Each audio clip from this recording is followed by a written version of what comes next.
For Joanna had always believed in hard work. As a businesswoman, her dedication to her clothing empire knew no bounds. She spent long hours traveling, meeting clients, and managing her ventures. But her heart was always with her daughter, Precious, a bright and loving 10-year-old who was the center of her world. Every trip was a sacrifice for the life she wanted to build for her little girl. "Mommy, when will you be home?" Precious would ask, her voice a mix of hope and sadness. "Soon, my love," Joanna would promise, guilt gnawing at her heart. "Philip is there with you. He'll take care of everything." Philip, her husband of 3 years, had come into their lives as a beacon of stability. He was kind, supportive, and devoted, or so she thought. He had embraced Precious as his own, and Joanna had been grateful for his presence. But trust, she would learn, is not always enough. The nights were the worst. When the sun dipped behind the horizon and shadows crept into her room, Precious would lie awake, clutching her blanket tightly. She had begun to dread bedtime. The first time it happened between her and Philip, she had been too confused to understand. A hand on her shoulder, a whisper in the dark, "Don't be afraid. Trust me." Her heart had pounded, a strange, suffocating fear gripping her as Philip's hand moved where it should not. She froze, her young mind swirling with questions. Was this normal? Was this what fathers did? When his hand slipped lower, a jolt of terror coursed through her. "Stop," she whispered, her voice trembling. He smiled in the dark. "Shh. It's our secret." The next morning, Philip was as cheerful as ever.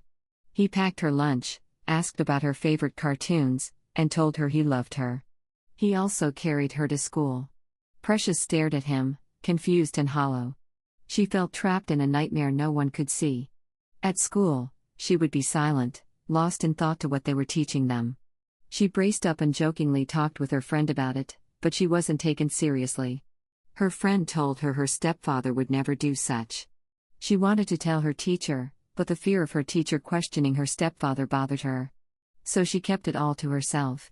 Days turned into weeks. Each night, the fear returned. Precious began to change.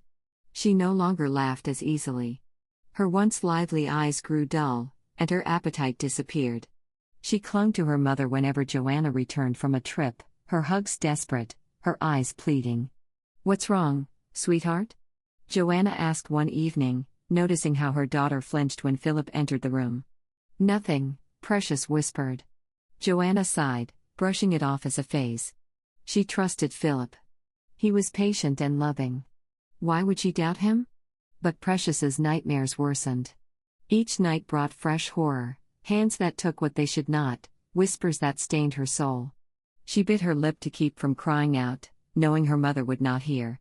Philip's threats echoed in her mind. "If you tell, no one will believe you. You'll hurt your mother. Is that what you want?" She stayed silent. The silence became a noose around her heart, tightening with each passing day. When Joanna returned from another business trip, Precious ran into her arms, sobbing uncontrollably. "Please don't go again," she begged. Joanna stroked her hair, puzzled by the intensity of her daughter's plea. "I'm here now," she whispered. Philip watched them from the doorway, his face unreadable. He gave a warning stare at Precious, smiling pretentiously in front of her mother. They all laughed and chatted like a family. Philip even brought up the idea of adopting a sister or brother as a companion to Precious because of her mother's inability to conceive again due to the report given after the birth of Precious. Joanna declined and said she believed she would have another child someday. Moreover, her daughter was everything to her. Within Precious, she was sober for her mother's trust with Philip. She didn't want him as a father. That night, Precious lay awake long after her mother had gone to bed. Her body ached from the weight of secrets too heavy for a child to bear. She stared at the ceiling, tears slipping silently down her cheeks. But the worst was yet to come. One evening, as Precious stepped out of the bathroom, a sharp pain shot through her.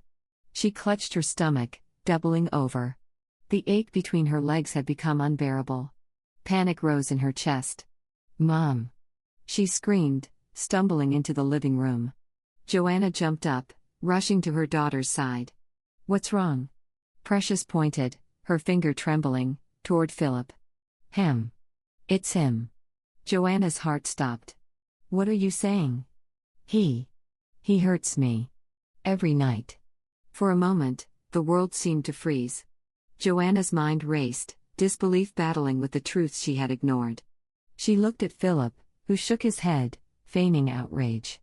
This is ridiculous, he shouted. She's lying, Precious sobbed, her small body shaking with the weight of her truth. I'm not lying, Mom. Please believe me. Joanna's hand trembled as she cupped her daughter's face. Confusion and fear clouded her judgment. Precious, why would you say such a thing? He loves you. He's your father. No. He's not my father. He's a monster. Philip stepped forward, his face twisted with anger.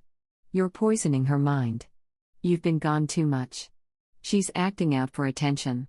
Torn between her instincts and the man she had trusted, Joanna made a devastating choice.